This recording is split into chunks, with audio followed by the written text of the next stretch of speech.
Hello, welcome to Smiley's. This is sort of a new show that I've decided to call Smiley's After Hours. In effect, basically just me talking into the camera and hoping everything goes well. It's mostly just a monologue and a way for me to transfer my essay ideas into camera, because writing takes a while and formatting everything takes even longer. This particular episode / series, whatever it ends up being, I'm not sure. The goal is effectively to tackle what I decided to call the genius and tragedy of Kadaspala Enes. In case you don't know, Kadaspala is chiefly a character in Kharkanas. He does appear in Duel of the Hounds, our first appearance. But, in effect, this is mostly a discussion of Kadaspala's character within Forge of Darkness. As such, it spoils the Book of the Fallen, it spoils Forge of Darkness and probably Fall of Light, and a few ancient Greek tragedies I'm going to be talking about, so if you worry about any of that, you may click away from the video. So, let's get into the meat proper. So, in this fellow's humble opinion, it is that Kadaspala is arguably one of the best characters present in the tragic tale of the Kharkanas trilogy. It's my belief that by understanding the thematic undertone that Kadaspala seeks to underline and the different thematic chapters that he explores, a reader can take away the most from the dense first book of the Kharkanas trilogy, Forge of Darkness. In the following parts, my wish to showcase my reasoning for the characterization of Kadaspala as a tragic hero, present the themes that he tackles and how he tackles them, and seek to understand the mind and purpose of a doomed hero like Kadaspala Enes. So, as you can probably see from the title, the theme of this episode is effectively tackling what tragedy is. What it is, why it is, how it is, and where we've seen it in these books. As such, for the most part, I'm going to be going a bit tangentially. I'm not going to go into a very deep dive into what tragedy actually is, because that's boring and it's not something I'm particularly interested or what it's not something I'm particularly it's completely uninteresting. I'm just not very qualified to do it. And also because it's going to be a pretty big digression. So this is basically a TLDR version. To that end, I have separated this into a few chapters, so to speak, which detail the different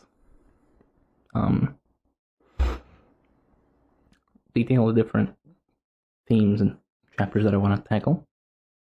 And more specifically, for this particular one, it is tragedy in the Aristotelian sense, which you should note. Kharkanas is written in a more Shakespearean way. I note this because Shakespearean tragedy can be viewed like a superset of ancient Greek tragedy. In other words, Shakespearean tragedy includes most, if not all, the elements of Greek tragedy and more. So it's kind of lacking, but it's a good enough first step to get us into the mood and actually introduce the concepts that I want to tackle. In effect, Aristotelian tragedy is actually fairly specific. It's fairly strict in what exactly its concepts mean, but we'll get into that in a minute. And because I'm probably boring you already, and we're going to get to quite a few boring things in a minute anyway, let's get into it. So, our friend Aristotle, in his Poetics, defines tragedy as, quoting at length here, an imitation of an action that is serious, complete, and of a certain magnitude, in language embellished with each kind of artistic ornament, several kinds being found in separate parts of the play, in the form of action, not of narrative, through pity and fear, affecting the proper propagation of these emotions. Great. This definition, while it is a helpful baseline, it does not tell us very much about how tragedy pertains to Malazan, Kharkanas, or Kadaspala. It will be more pertinent to define what Aristotle calls the tragedy's mythos, and how what he believes is the best plot in the domestic tragedy, and how that compares to the mythos of Kharkanas. I've already introduced a new term which I'm going to be using. It's mythos. It stems from, again, Aristotle's Poetics. In this case, it just means plot, the narrative upon which the tragedy is based on. But we'll be introducing new terms later. We'll get to that in a bit, but for the time being. So, this is a bit of a longer quote. A perfect tragedy should, as we have seen, be arranged not on the simple but on the complex plan, which he explained what that is. I'm not quoting it here. It should, moreover, imitate actions which excite pity and fear, this being the distinctive mark of tragic imitation. It follows plainly, in the first place, that the change of fortune presented must not be the spectacle of a virtuous man brought from prosperity to adversity, for this moves neither pity or fear. It merely shocks us, nor, again, that of a bad man passing from adversity to prosperity, for nothing can be more alien to the spirit of tragedy. It possesses no single tragic quality, neither satisfies the moral sense nor calls forth pity or fear. Nor again should the downfall of the utter villain be exhibited. A plot of this kind, would doubtlessly satisfy the moral sense, but it would inspire neither pity nor fear, for pity is aroused by unmerited misfortune, fear by the misfortune of a man like ourselves. Such an event, therefore, will be neither pitiful nor terrible. There remains, then, the character between these two extremes, that of a man who is not eminently good and just, yet whose misfortune is brought about not by vice or depravity, but by some error or frailty. Now, it helps to define these terms, not because they're necessarily useful, or because we'll be using them at length, but because a helpful baseline and a good definition, a solid definition of what we're talking about is going to be very important for later. It is my belief that Kadaspala definitely fits into some of these. He's not a preeminently good and just man, and he's definitely an utter villain, as he says. But more pertinently, as we'll see later, his downfall is not triggered by vice and depravity, nor of his own faults, or errors, or frailties. We'll tackle this in a second, but Kadaspala is not the traditional tragic hero, which introduces a question of why am I calling this a tragedy? But we'll get to that in a second as well. I'm just bringing this up now, so it's not completely alien when I actually get to it. In the meantime, I'm going to dump a few more terms on you. I hope you're not too bored. So, first of all, one term which I'm going to bring out repeatedly is called hamartia. Now, hamartia is both not pronounced that way in Greek, and it's also means something completely different in Greek right now, but for our purposes, I'm going to keep pronouncing hamartia. It's pronounced amartia in Greek, if you're wondering. And what it means here, it is derived from an ancient Greek term for to miss the mark, or to err, or to make a mistake. It's used in sports, chiefly. In our case, can be most accurately translated as a tragic flaw. Now, this character's tragic flaw is essentially the character trait which necessarily leads the character down a path of ruin and downfall. A few things to note here. Number one, a character's hamartia is not necessarily a bad trait. All it means is that if they did not have this trait, if they did not exhibit this trait, they would not be suffering the effects of the tragedy. Right? That's one thing. The other thing is that hamartia needs to be a capable and necessary condition to bring about the character's downfall. Now, that downfall has a specific name, which we'll get to in a second, but I'm just bringing this up. So, for an example, in the tragedy Agamemnon by Aeschylus, the titular character is a bit of a dipshit. Okay, Agamemnon is prideful, Agamemnon is very stubborn, and he is very resolute to bring about the beginning of the Trojan War, and he sacrifices his daughter to the gods. And that is basically what leads to his downfall, that his wife, Clytemnestra, kills him as revenge for his killing his daughter. That's very clearly a bad trait. I think you'd agree. The chorus agrees. The characters in the work agree, and pretty much the playwright also agrees. So we can definitely say that Agamemnon's hamartia is bad. It's a bad trait. You could have done without it. Shift, however, to something like Antigone, right? And you have the exact opposite effect. Antigone is framed as obstinate and stubborn, but in a good way. She is contrasted with Smiley, which is her sister, right? And her sister is a timid, God-fearing, law-obeying woman. She's a princess. She basically follows societal norms and the rules as they apply to her. And if Antigone would be the same, then the tragedy wouldn't be happening. But Antigone's hamartia, her flaw, her character trait that leads to her downfall, is precisely her obstinacy and her refusal to bow down before mortal laws that she feels do not apply in front of God-given laws. Because what essentially goes on in Antigone is her siblings, her two brothers, end up fighting. They kill each other, and her uncle says, okay, you're not going to get to bury this guy because he's a traitor to Thebes.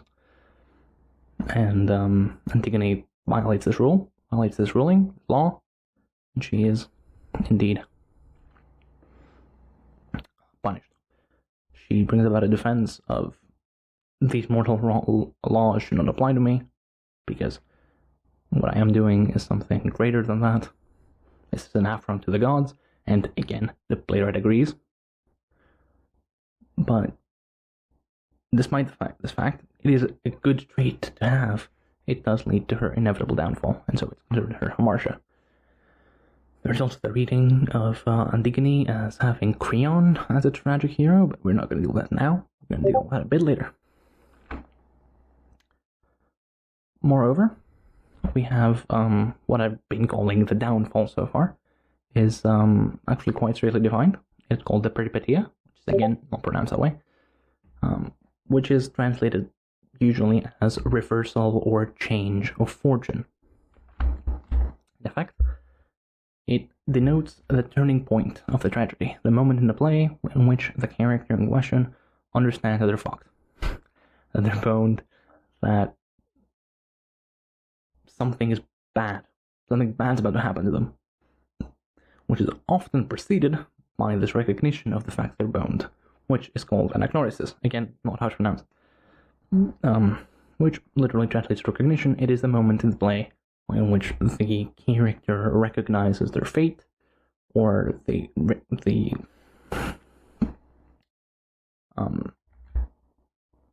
makes, in general, a critical discovery, which leads to insight about the situation they are in, be it like their fate, their situation, what's going on. So, for another example, we have Oedipus Rex, which is one of the better, if not the best, ancient Greek tragedies.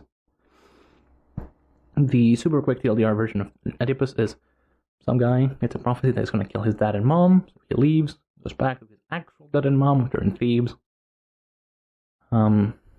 He gets the prophecy that he's going to kill his dad and marry his mom. He kills his biological dad in a road rage accident, kills the Sphinx, becomes king of Thebes, marries his mother as reward for becoming king of Thebes, and therefore becomes a plague upon Thebes. Now, Oedipus isn't a bad person. He is actually quite a virtuous king. He's not the best individual. He did kill his dad in a road rage accident, so he's not the best person in the world, but he's not bad. That's important. His personal hamartia is, again, his obstinacy and his insistence of finding things that others more in the know consider to be out of bounds, per se. So he visits a seer, an oracle, Tiresias, which is one of the more famous ones, and basically asks him, why is my homeland being ravaged by plague? And Tiresias dances around the matter, but Oedipus insists, and eventually he is told that he is the one fault. He is the reason bad things are happening upon Thebes. And so along comes one of the people who facilitated the recognition, who was a shepherd that took young Oedipus away at the command of his father, and left him to die in a mountain. Again, this is very abstract summary, which effectively confirms the seer's story, and that's Oedipus' recognition of, oh shit, I'm the reason this is going badly. He recognizes the fact that he killed his dad, he murdered his mother, and he is the reason his kingdom is going to shit. So, Oedipus blinds himself with his own hands and goes into self-exile. This may or may not sound familiar, since we're talking about Kadaspala. Now, this is an example of anagnosis and peripeteia back-to-back. They don't have to be back-to-back, they most often are. And lastly, the important bit, which is actually a noun in English, which is known as catharsis. Catharsis, rather literally, translates to purgation. It is the purging of emotions, of the aforementioned emotions of pity and fear that arise from the event of the tragedy. Because we see a man quite like us, so not much better than we are, much worse. He's a comically evil. He's not a paragon of virtue. He's close. He's human, right? We see humans suffer, and we can relate to them. And because of things happening to them beyond their control, like godly machinations or something like that, we pity is evoked. So the ending of the tragedy is supposed to purge those emotions. Something happens, the tragedy ends. In the case of Oedipus Rex, he blinds himself and leaves. His mother hangs herself, his sons and set upon each other in another play, and so on and so forth. By contrast, in the Orestia, which is the tale of Orestes, whose first play is Agamemnon, ends with Orestes, who murdered his mom and her lover for killing his dad. The first play is acquitted by the gods at the end, so it's a more of a happy ending. So in general, tragedies don't have happy endings. They have cathartic endings, like catharsis comes up because something happens and the whole thing ends, and the dread and the pity and the fear that you've been feeling is gone.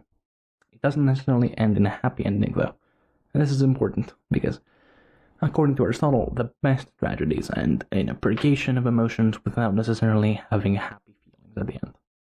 Catharsis is not evoked by giving you a good ending. It's evoked by giving you a satisfying ending. And that's important. Okay, I think I've lost 70% of my audience by now. So we may continue on to Kharkanas, onto the Book of the Fallen, with our newly understood terms.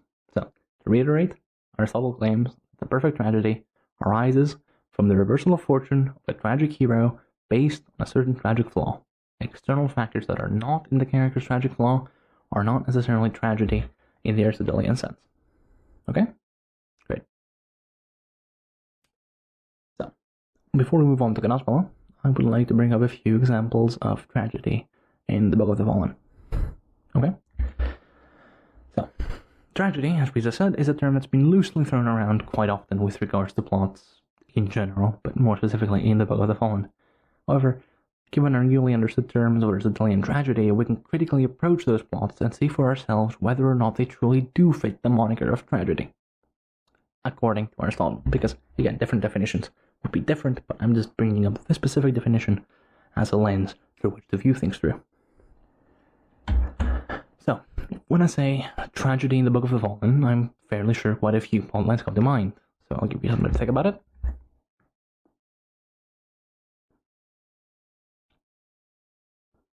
Okay, so I'm going to go out on a limb here, and I'm going to guess that at least some of you probably thought of The Chain of Dogs as a tragedy, or The Fate of Peliss's Parent as a tragedy. So, interestingly, neither of those would actually qualify as tragedies under our newfound terms. Both, no doubt, evoke pity and fear in the audience. However, neither of them arise from personal flaws of the characters or involved.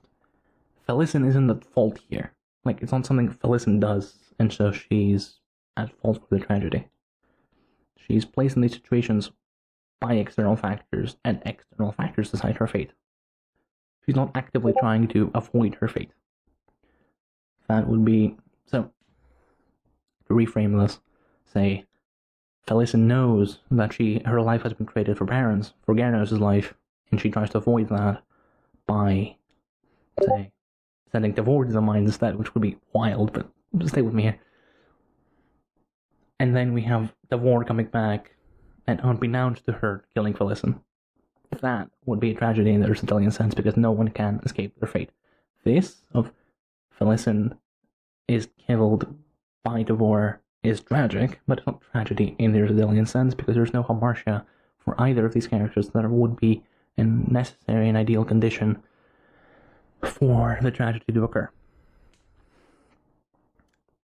You can say that Felicin's hamartia could be her desire to avenge Devor, but since her fate is sealed anyway, her wishing to kill Devor is not particularly necessary. There's no recognition here. It's not like she's actively seeking out Devor. Devor's coming to her, so it's not a tragedy in that sense. Similarly, the Chain of Dogs is not a tragedy because there's no fault that Coltane has or the Chain of Dogs has. It's completely external factors from other external malevolent actors. Both of these would qualify under drama. They definitely are dramatic. They're tragic in the general sense, but they're not Aristotelian tragedies. It does not take away whatsoever from their values as storylines. It does not lessen their emotional impact. But, like I said, they don't arise from hamartia, so they're not Aristotelian tragedies. This is important because the same is true of Kadaspala, but we'll get to that in a minute. To bring up an example from the Book of the Fallen that is, I think, a tragedy in the traditional sense, is the Greyhelm storyline from Dust of Dreams and the Crippled God. Interestingly, you have two different tragic heroes here. You have both Krugava and Tanakalian. Only one of them is really a hero, but again, we'll get to that in a second. I mentioned Libus ranks already, right? And Felicin also plays with fate quite a bit. But more pertinently, one where we have absolute confirmation from the get-go. It's not cryptic, it's not just some life close to you will be gone. No, we're going to die. We're going to betray the vow. We're going to betray the wolves. The wolves are going to die. We're going to die. Everyone's going to die. And it just melts in front of the guy. Okay? You know from chapter 2 of Dust of Dreams how this storyline is going to end. You know it. I know it. Everyone knows it. There's no room for ambiguity here. And in general, it is framed through Tanakalian's perspective, which gives credence to viewing the whole tragedy through Tanakalian's lens. It's his personal tragedy that encompasses everyone. I think, personally, it makes more dramatic sense if you view it through Krugava's perspective. How Krugava is the tragic hero in this case. Because, okay, I'm going to be blunt with you here. Tanakalian has a bit of a habit of collecting the tragic flaws, or what do we call it, hamartia. He is obtuse, he is stubborn, he is obstinate, he is distrustful, he is incredibly inexperienced, and you get the idea. It's calling him a noble hero or a tragic hero in any capacity is a bit off, even for me. Krugava, on the other hand, while she's definitely not noble either in the traditional sense, it's not like what she's doing is good intrinsically, but she's doing the right thing while being cognizant that she is. She chooses to do the right thing. She attempts to reconcile her order's strict hierarchy, her very strict... She's a mortal sword, right? She has a very strict set of responsibilities that she needs to see through. And she has to reconcile it with the fact that they're wrong. That the wolves are decidedly unhuman. That what they're doing is wrong, morally wrong for any sense of humanity. What Tanakalian goes on to describe later is like when the veteran is weak, the walls will close, is morally wrong to Kurogava, and it really is, it is. When she needs to reconcile that with the fact that she is also the leader of the wolves, she's the mortal sword of the wolves, she is the mortal representative of these gods to the mortal order. How do you reconcile that? You don't. So, you have Tanakalian, who is distrustful. He's obtuse in some manner. He's very arrogant. He thinks he can solve this himself, and he doesn't confide in anybody because he's distrustful. He's just not a very pleasant or good person. Which, yeah, he seals his fate. He's the only person aware of it. He seals it because he's an idiot. And then you have Kurogava, who is fighting to do the right thing, knowing in full well that in spite of her best effort, she's going to probably fail because there isn't really a way to reconcile these two. So she has to abandon someone, right? And she chooses the wolf, which is good for her. But she's trying. She's maintaining she's not even maintaining the illusion. She is genuinely sworn to the wolves. She believes in them. She is faithful. She just knows that what they're doing is wrong. So, we've discussed the tragic flaws, the camaraderie of the two characters, the recognition, and the reversal of fortune, the Berberia, for them, both of them, comes in chapter 10 of The Crippled God, when Tanakalian gives his speech to basically the entire order. And Kurogava effectively tells him to go fuck himself and leaves. When Tanakalian usurps Kurogava, it's over. There's no going back.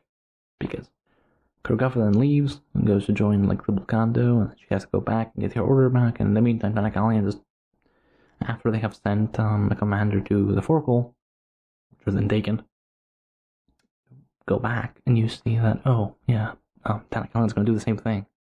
So, the Grey Helms are lost, right? The only way for them to survive is to not have done this in the first place. So, by that time, their fate is sealed. And at least one of them knows it.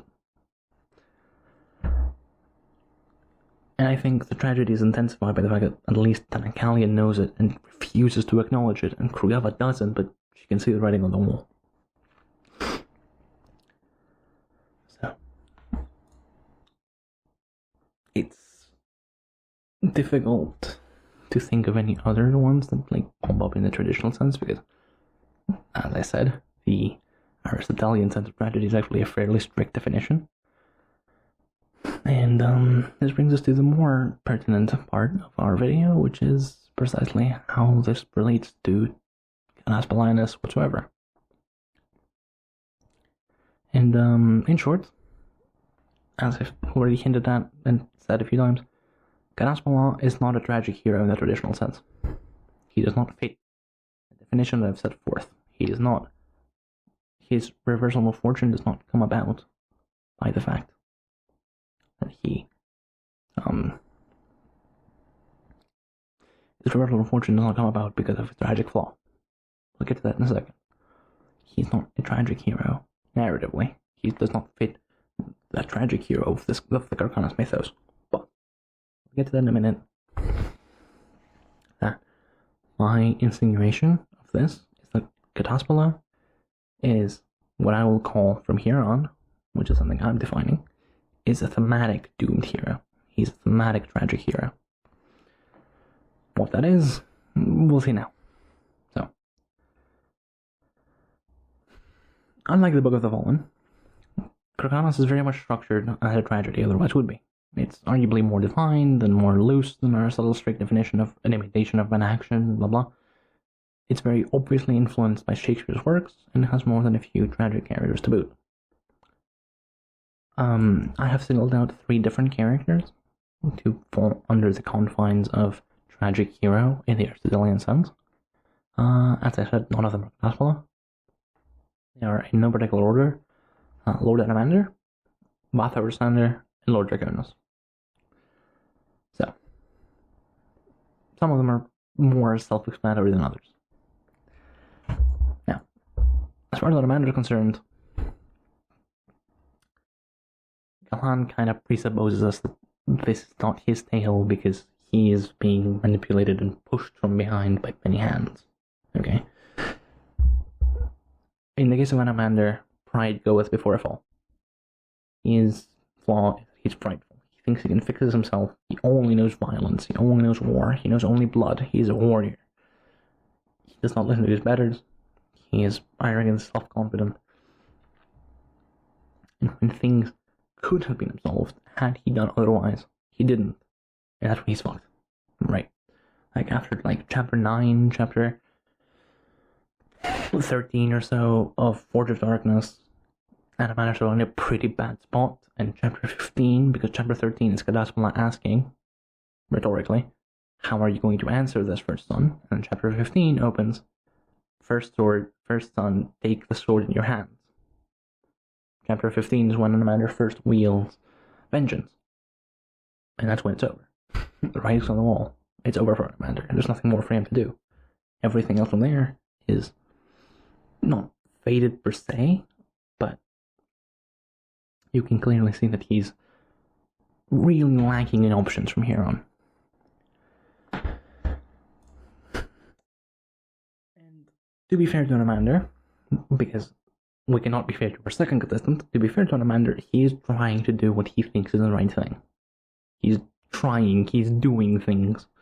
Even if those things inevitably are wrong, according to some, he is at least doing things. Our second case, Bathover Sander, isn't similar. He doesn't do things. It's difficult to argue that he means ill for the realm, and that Diogenes paints him as a recalcitrant leader, fails in reining in the upstarts in his army, and ends up as little more than a figurehead. Which, okay. That's in Forge of Darkness. I'm going to insist that this is pretty much only in Forge of Darkness, right? On the other hand, if you expand this to Hall of Light, you can more plausibly paint a picture of Fathover Sander as a more malevolent actor. He is seeking to consolidate his gains while not staining his own name. I don't think that's the case personally, but there is a case to be made that Matha isn't a tragic hero because he's not a decent person. He's a villain, right? He's a villain and his downfall is justified. Therefore, there's nothing tragic to that. It's just justice, right?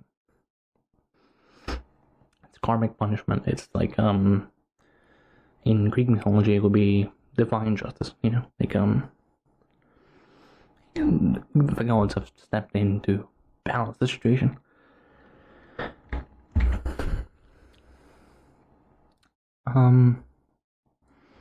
Last figure, Draconis, is another very interesting case as far as Forge of Darkness is concerned. Though I would think that he is painted by far as the most tragic of the three. However, in the sense that he is also painted as sort of at fault, which is the point, right? It's not like that's kind of the point. What I mentioned earlier about a tragic flaw is Draconis has options. Draconis has choices to make. Draconis can make the choice not to accept the Turandai, not to follow through with Erastus, not to sanctify Erastus' murder because he wanted to make a Turandai. He could have actually done something with Hood, with Erastus. He could have actually not given the Turandai to Mother Dark at the end. But beneath that, there is a measure of lack of free will to Draconis' actions. It's as if he has tried all of this before, and he's just going by the least painful and most trodden paths that will lead him down to something. He is in love, but also maybe that love is just a means with which to progress. But then again, the book ends a few millennia go by, and he's still purportedly in love. Kharkanas is difficult to gauge, and as such, he's the most difficult to give the moniker of tragic hero to. But at least he vaguely fits the criterion. Kadaspala doesn't even fit those criterion at all. And since we're here, and I mentioned Kadaspala, I might as well actually get into why I don't believe actually that he is a tragic hero and how he would be under other circumstances. So, what can be said to be Kadaspala's hamartia, his tragic flaw, is his abiding love for his sister to the point of violating societal and arguably biological norms. He has deified Enes's beauty, which to him embodies the perfection of his faith. Enes's physical beauty is the personification of Kadaspala's gods of color. It's not impossible to build a tragic tale around this. The easiest manner would be to have Kadaspala confess his love to Enesia, who is so horrified and shamed by his proposition that she rejects him or takes her own life, or something like that, which is definitely something that would happen in an ancient Greek tragedy, which would therefore lead Kadaspala down a similar path of either tearing out his eyes as like a means of self-punishment, or taking his own life, or something of the sort, where his hamartia, his abiding love for Enesia, has caused the reversal of fortune for both him and for Enesia. Something vaguely similar can be said of Hamlet and Ophelia. Here, Hamlet's abiding fascination of rather not fascination, his refusal to act, really, his how recalcitrant the guy is, ends up driving Ophelia crazy. She takes her own life because Hamlet won't do what he must.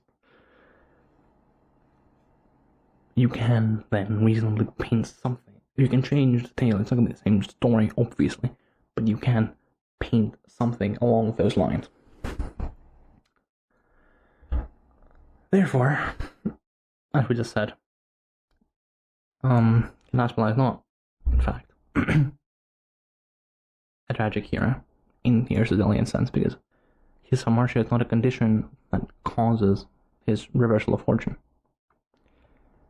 Theoretically, you can make a point that it kind of does, because if he didn't love Enesia so much, maybe he wouldn't do what he does upon the recognition, but that's not really what the point is. It's not something that he did that would lead Enesia down that path, which would therefore lead him back to that path, like the downfall.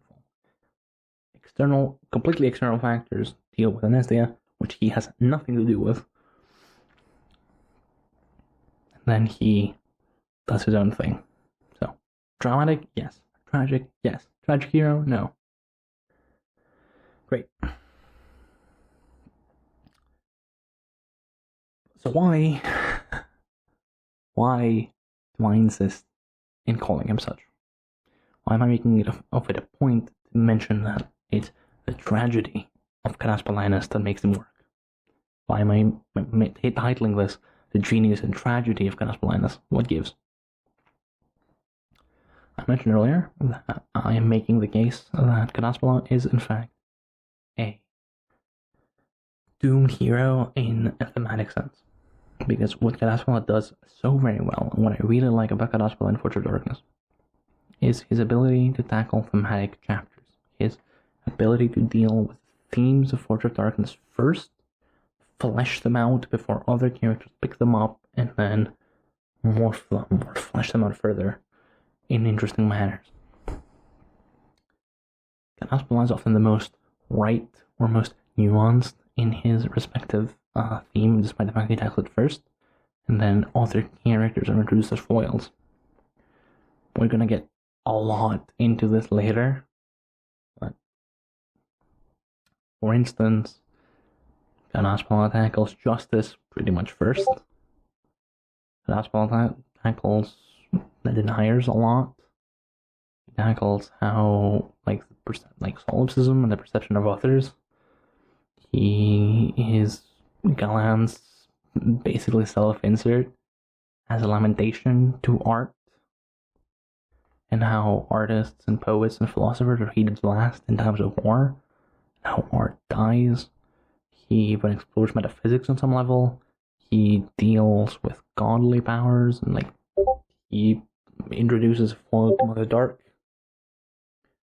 which the other folk would be like someone like Endist, right, who is a faithful of Mother Dark, and while Kadaspala isn't a denier, he isn't a worshipper of Mother Dark in the same sense, because he worships Stone God of Color.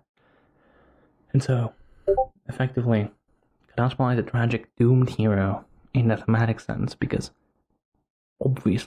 we know, because Galan is telling us the story in such a way, we know that he has to fail.